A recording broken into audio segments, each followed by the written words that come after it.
O Senhor esteja convosco. Ele está no meio de nós. Proclamação do Evangelho de Jesus Cristo, segundo Marcos. Glória a vós, Senhor.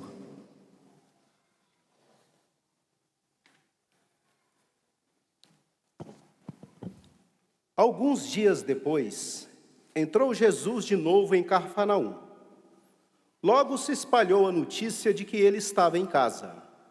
E reuniram ali tantas pessoas que já não havia lugar nem mesmo diante da porta. E Jesus anunciava-lhes a palavra. Trouxeram-lhe então um paralítico, carregado por 4 homens. Mas não conseguindo chegar até Jesus por causa da multidão, abriram então o teto, bem em cima do lugar onde ele se encontrava. Por essa abertura, desceram a cama em que o paralítico estava deitado. Quando viu a fé daqueles homens, Jesus disse ao paralítico: Filho, os teus pecados estão perdoados. Ora, alguns mestres da lei que estavam ali sentados refletiam em seus corações: como este homem pode falar assim? Ele está blasfemando. Ninguém pode perdoar pecados a não ser Deus. Jesus percebeu logo o que eles estavam pensando no íntimo do seu coração e disse: Por que pensais assim em vossos corações? O que é mais fácil dizer ao paralítico: os teus pecados estão perdoados? Ou dizer: levanta-te, pega a tua cama e anda? Pois bem, para que saibais que o Filho do Homem tem na terra poder de perdoar pecados, disse ele ao paralítico: Eu te ordeno, levanta-te, pega a tua cama e vá para a tua casa. O paralítico então se levantou e, carregando a sua cama, saiu diante de todos. E ficaram todos admirados e louvavam a Deus, dizendo: Nunca vimos uma coisa assim. Palavra da salvação. Glória a vós, Senhor.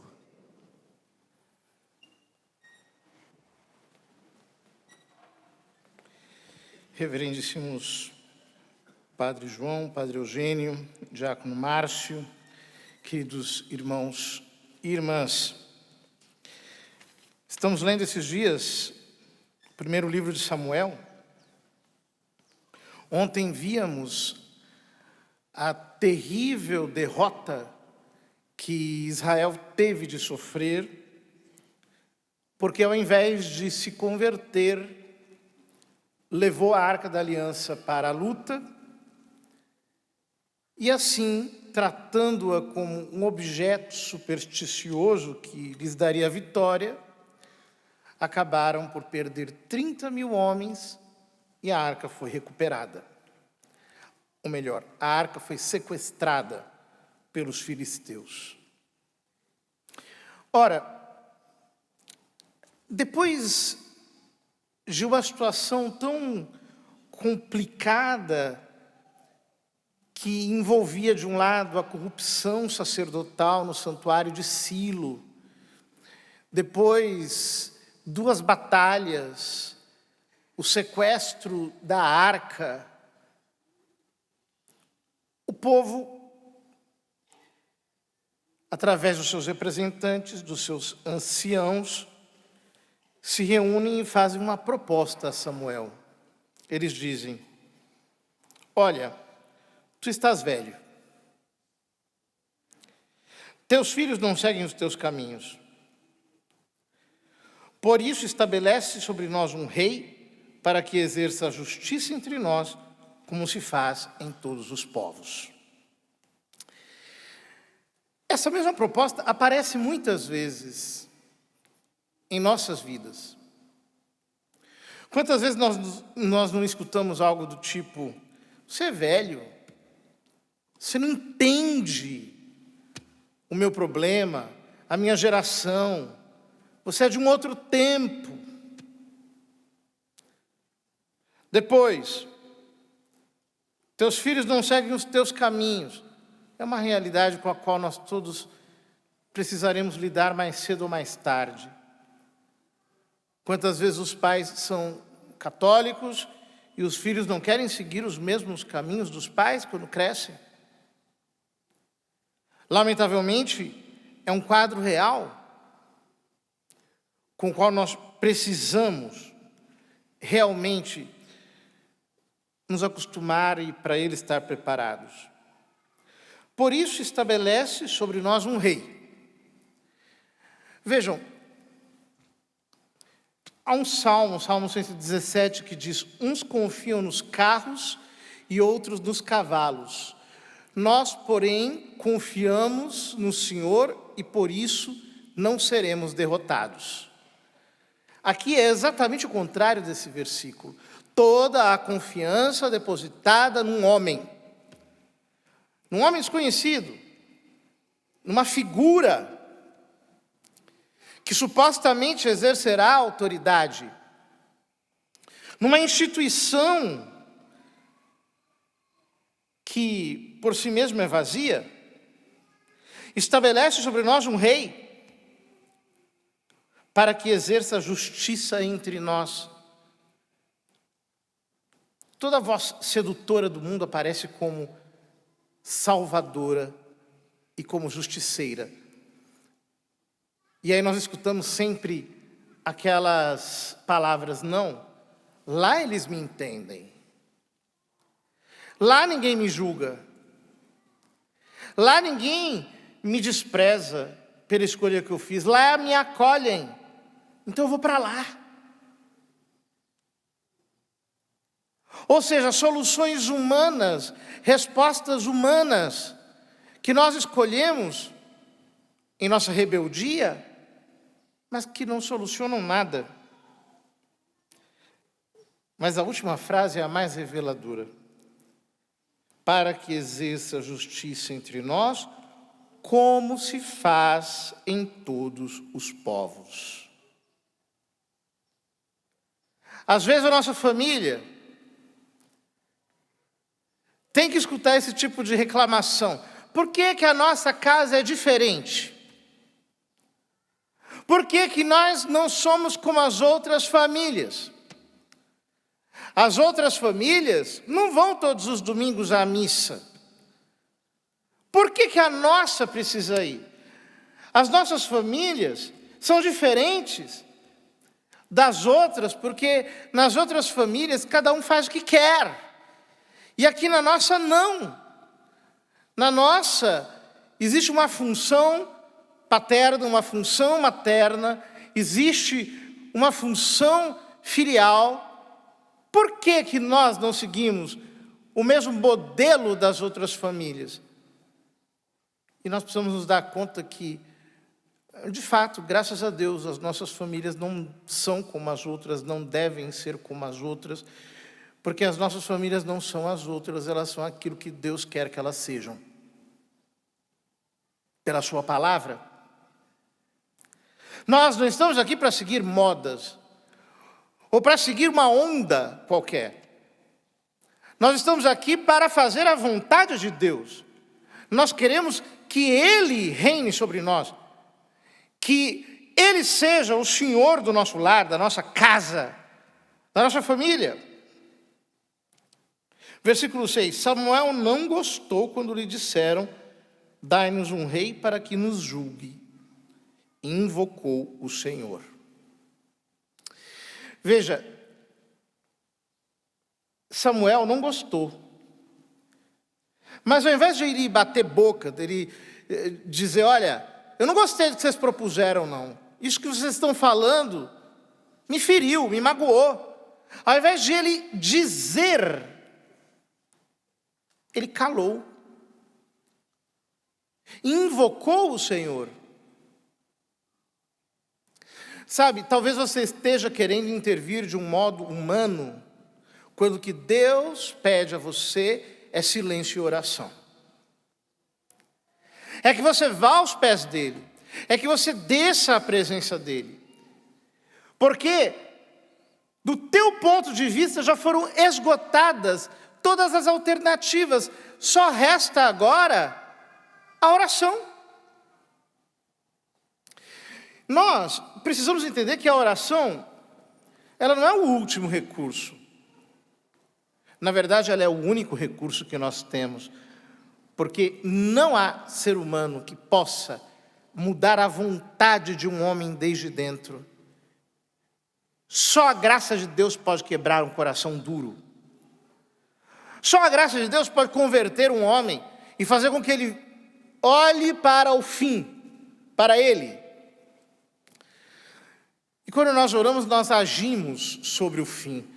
Nós, de algum modo, entramos em consórcio, em comunhão com aquele que pode mudar todas as coisas, com o onipotente que pode transformar tudo. Só Ele pode fazer isso, nós não podemos. A oração é o nosso grande recurso, é o maior de todos os recursos que nós podemos ter. E o Senhor disse a Samuel, veja que palavra, atende a tudo que o povo te diz, porque não é a ti que eles rejeitam, mas a mim, para que eu não reine mais sobre eles. É impressionante esse versículo, porque Deus não diz assim, tenta impedir. Ou, como disse, por exemplo, a Moisés, eu vou destruir esse povo e vou fazer uma nova nação a partir de ti. Não. Deus diz, faz o que o povo está querendo. É aquela hora que, muitas vezes, você, pai e mãe, chegam para o sacerdote com um problema sério com os filhos. Os filhos estão se desviando, querem ir para um outro caminho. E aí o padre diz, deixa aí. Mas, puxa vida, é o meu filho, eu não posso, eu não consigo, eu estou sofrendo. Pois é, deixa aí. Ele precisa quebrar a cara. Ele precisa aprender por experiência. Ele precisa passar pela situação adversa da qual você está querendo preveni-lo. Mas ele já tem uma vontade própria. Não adianta querer segurar. Ninguém consegue frear um cavalo em disparada. Não tem jeito. Atende ao que ele diz. Por quê? Note isso que o Senhor diz. Não é a ti que eles rejeitam. Escutou, pai e mãe? Não é a ti que eles rejeitam. Não é a ti, é a mim. Eles não querem seguir a minha palavra. Eles não querem viver segundo a minha vontade. Eles não querem regular a sua vida segundo os meus mandamentos. É a mim que eles rejeitam. Isso não é um problema entre pais e filhos. É um problema entre filhos e o Pai dos céus. É um problema com Deus. E, de certo modo, é um problema de Deus. É algo que só o Senhor pode realizar. Pare de se culpar. Pare de dizer onde é que eu errei.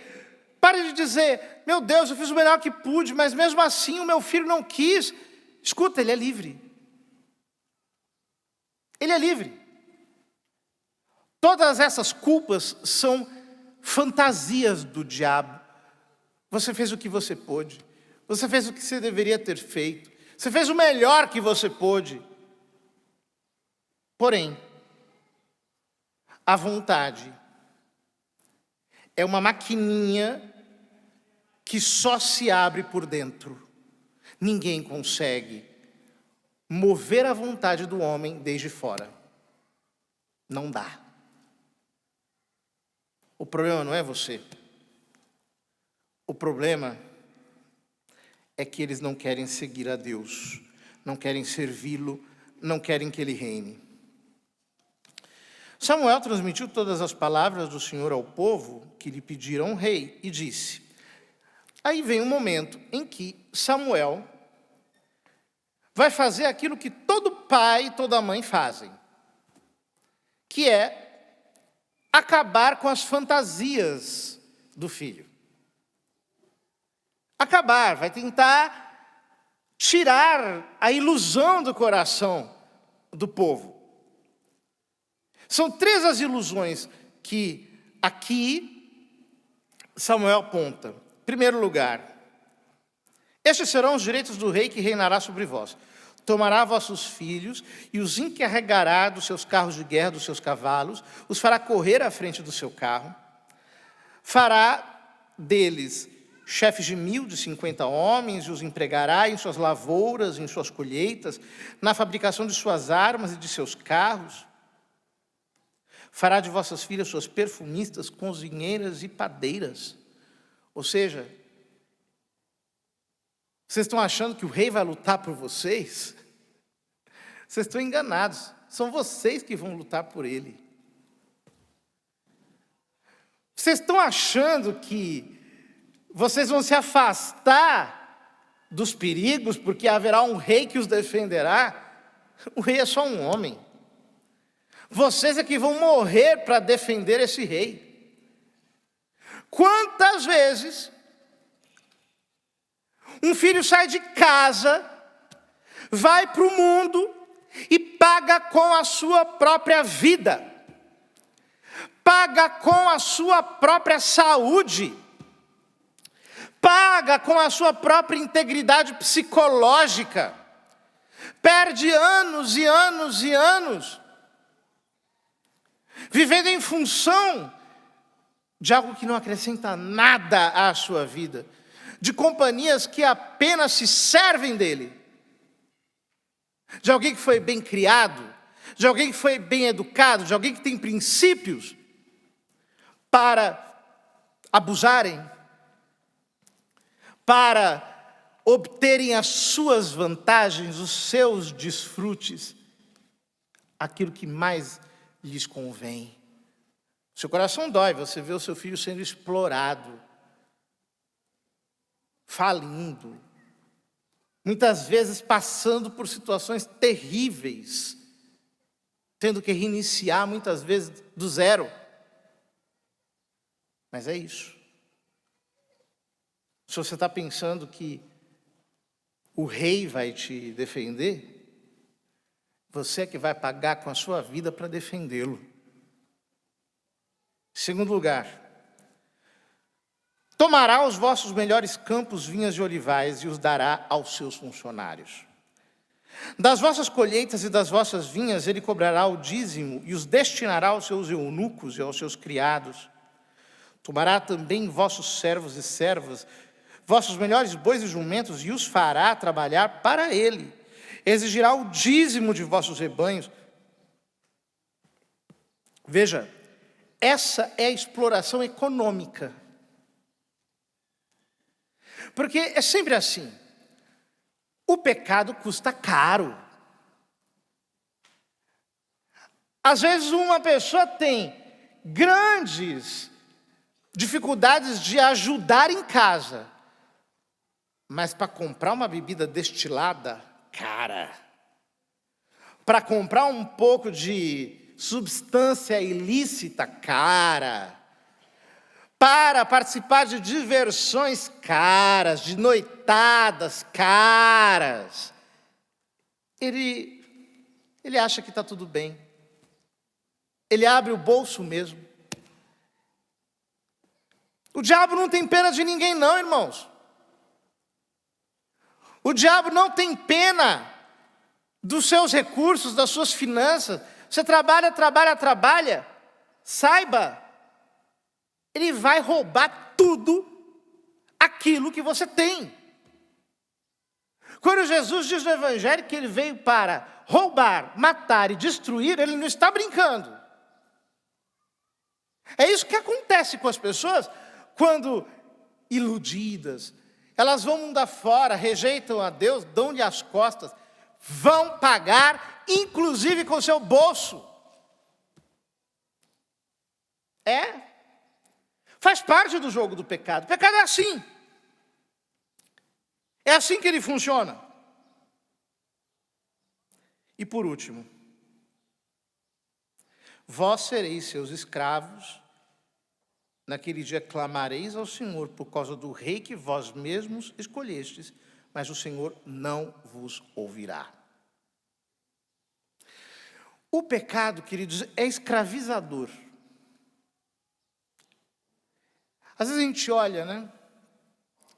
E vê essa galera que passa a noite inteira numa balada. Toda semana está lá. Deus não pede isso para nós. Quando tem uma vigília lá uma vez, em que nós passamos uma parte da noite acordados para orar, ainda chegamos em casa com tempo de dormir bem. Deus não pede isso de ninguém. O quanto que as pessoas se esforçam para ter um corpo perfeito para usar como instrumento de prazer, instrumento de pecado. Dores, passam fome, se sujeitam a uma disciplina rígida, estão lá como escravos, fazendo as vontades do pecado. Basta a tentação bater a porta, a pessoa já se entrega. Basta chegar uma mensagenzinha no WhatsApp, a pessoa não tem força de resistir. E não tem força de resistir por quê? Porque é escravo. Foi reduzido a escravo. Não tem força de resistir porque está servindo a um Senhor que é tirano. O pecado é despótico. Quando no capítulo 7 da carta aos Romanos, São Paulo diz que o meu corpo foi vendido como escravo, e que é uma lei estabelecida em meus membros, pela qual eu quero o mal, eu tenho desejo do que é mal. Ele está descrevendo essa tirania em todo aquele que não nasceu de novo, não vive a partir do guiamento do Espírito Santo, como no capítulo sucessivo, o capítulo 8 da carta aos Romanos, São Paulo nos apresenta. O pecado te escraviza. E aí o que acontece? Você mesmo foi ao encontro dele. Você mesmo livremente se colocou nas mãos dele. Você mesmo se jogou. E aí você diz, Deus, está ruim. Samuel diz, Deus não vai ouvir. Por quê? A decisão foi sua. Você só está colhendo o que você mesmo plantou. Você só está tendo a devolutiva do que você entregou. É isso. A vida é assim. Nós só temos uma. E se nós não sabemos aproveitá-la para conhecer, amar e servir a Deus, sinto muito. O tempo não volta atrás. Você vai ter que lidar com as consequências das suas escolhas. E a única coisa que te resta é lidar com o estrago irreversível que o pecado já produziu. Porém, o povo não quis dar ouvidos às razões de Samuel. É assim, quando uma pessoa está iludida, ninguém consegue reorientar a cabeça dela. Tem uma música que diz que quando alguém está perdido procurando se encontrar, não adianta chamar. Ela está perdida. Ela está desorientada. Você tenta, você explica, você desenha, você soletra. Você transforma isso em continha de mais e menos. Mas a pessoa está iludida. O problema não é com você. Não se culpe por isso. Há uma vontade por detrás da ilusão. O povo disse, não importa, queremos um rei, pois queremos ser como todas as outras nações. Queremos ser igual todo mundo é. O nosso rei administrará a justiça, marchará à nossa frente e combaterá por nós em todas as guerras. Olha que lindo. Samuel ouviu todas as palavras do povo e repetiu-as aos ouvidos do Senhor, mas o Senhor disse-lhe: faze-lhes a vontade, dá-lhes um rei. Você sabe o que Deus diz quando Ele quer castigar uma pessoa? Ele diz assim: seja feita a tua vontade. É isso que Deus faz quando Ele quer castigar uma pessoa. Não precisa fazer nada. Basta deixar você fazer a sua vontade. E lidar com as consequências disso. Essa é uma das piores coisas que Deus pode dizer. Seja feita a tua vontade. Deus me livre, a minha vontade não. Não se faça o que eu quero, mas o que tu queres, disse Jesus no Horto das Oliveiras. A minha vontade não, eu não sei. Não. Seja feita a vossa vontade. Eu quero ser dócil à vossa palavra. Eu quero viver de acordo com os vossos princípios. Não. Eu não quero fazer a minha vontade. No Evangelho nós temos o retorno deste que foi e ficou destruído. Obviamente eu estou fazendo uma leitura alegórica do texto. Jesus entrou de novo em Cafarnaum, logo se espalhou a notícia de que ele estava em casa. Reuniram-se ali tantas pessoas que já não havia lugar nem mesmo diante da porta. E Jesus anunciava-lhes a palavra. Trouxeram-lhe então um paralítico carregado por 4 homens. Você educa um filho com amor. Ensina ao filho a lei de Deus. Leva-o para a igreja. Chega ao mundo e rouba na porta da tua casa. E quando ele devolve um paralítico. Ele devolve um filho totalmente destruído. Um filho chupado pelas drogas. Um filho raquítico, de tanto penar na mão de Satanás. Um filho completamente desiludido. Alguém necessitado de atenção, de carinho, detonado emocionalmente, traído, curtido no sofrimento e na privação. Ele chega e joga lá. Ele todo destruído. Esse é o roteiro para todos aqueles que hoje querem celebrar a sua liberdade, achando que conquistaram grande coisa. Daqui a 20, 30 anos, quem vai abrir a porta para você é este pai, é esta mãe, são esses irmãos que você tratou como otários, que vão cuidar daquilo que o mundo destruiu com o concurso da tua vontade. E são estes aí, estes que você desprezou, que são os seus verdadeiros amigos, que são aqueles que verdadeiramente te amam, representados nesses 4 homens, que vão te levar até Jesus de novo. São eles. Eles vão te levar até Jesus. Mas não conseguindo chegar até Jesus por causa da multidão, abriram então teto, bem por cima do lugar onde ele se encontrava. Só a família faz isso por nós, né, irmãos? Vai lá destelhar uma casa só para eu ser curado.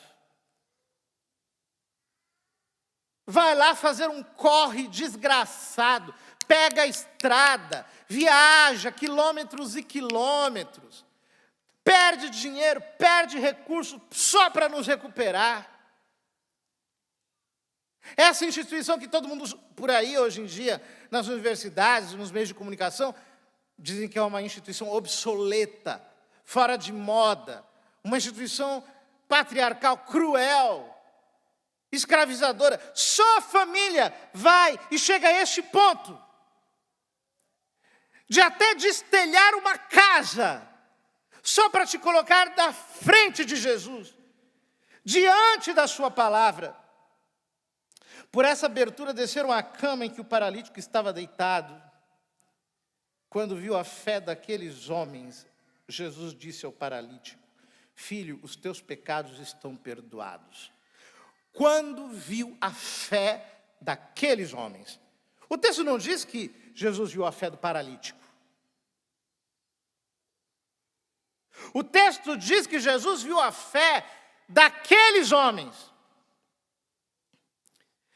Hoje eu posso repetir exatamente isso, exatamente como no capítulo 16 de Atos dos Apóstolos, Paulo e Silas dizem ao carcereiro: crê no Senhor Jesus e serás salvo tu e a tua família, tu e a tua casa.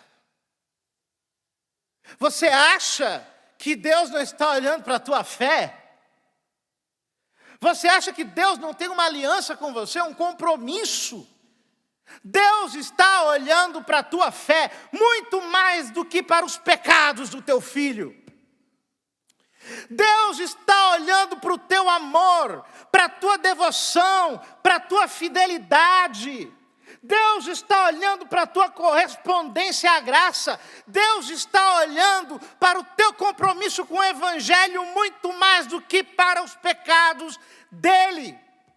E assim como Jesus, vindo a fé daqueles homens, disse ao paralítico: os teus pecados estão perdoados.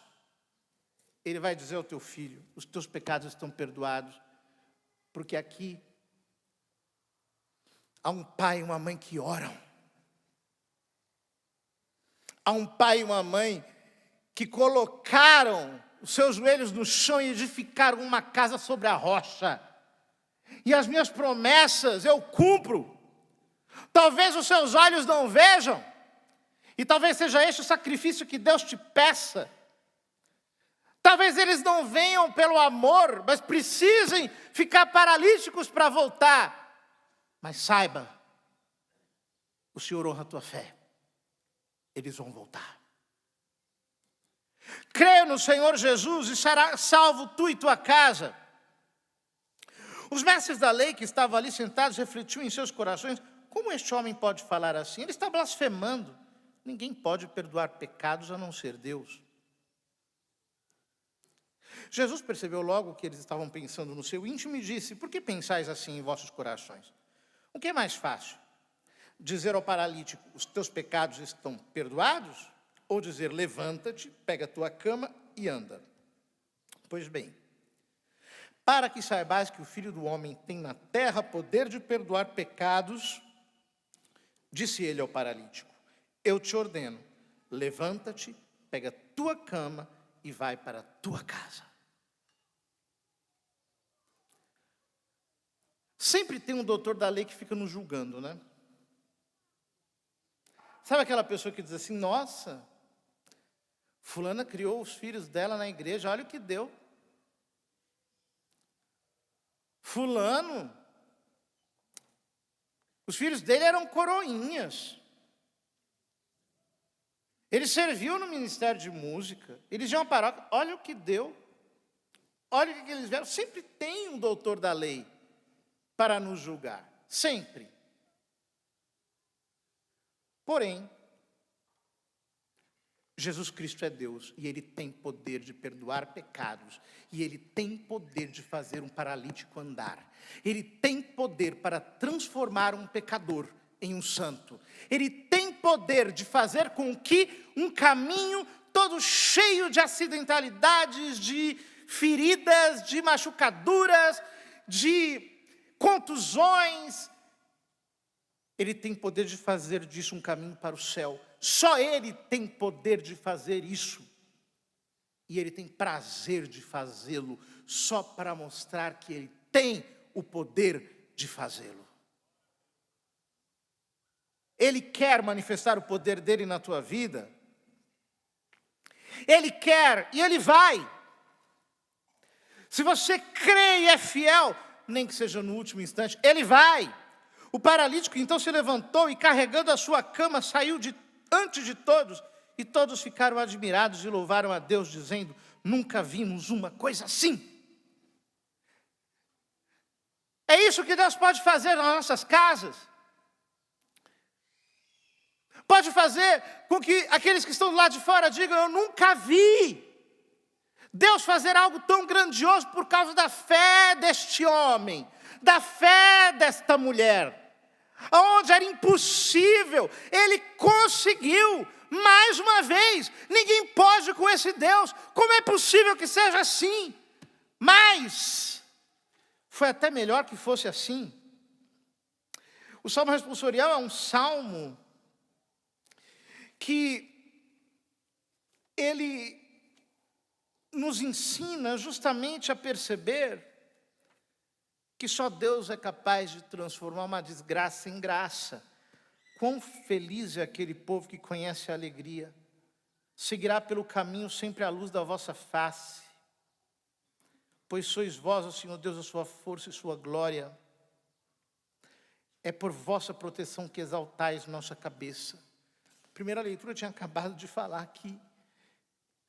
Esse povo ia sofrer nas mãos de um monarca. E o Salmo vem dizer que esse povo vai exultar de alegria. Como assim? Este é o nosso Deus. Ele é especialista em transformar prantos em sorrisos. Morte em vida.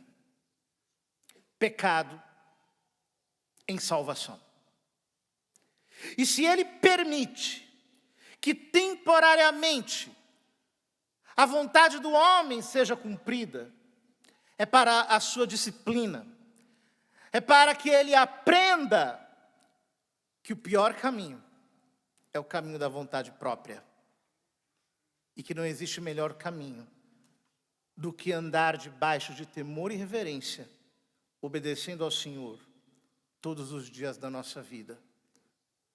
Tenha paciência com a pedagogia de Deus na tua casa. Não sei quem aí que entortou. Seu marido que é um nó cego, se é um filho que perdeu a fé, se é uma filha que se desviou, está com a cabeça em outro planeta, se é um neto que deu as costas para tudo que aprendeu, não sei. Deus sabe. Tenha paciência com a pedagogia dele. Há alunos que só aprendem debaixo de muita cacetada da vida. Quem está por trás disso é a providência de Deus. E saiba, a sua casa não está abandonada. O Senhor é o rei sobre a sua família. Se você o serve, Ele é o rei. E Ele está reinando.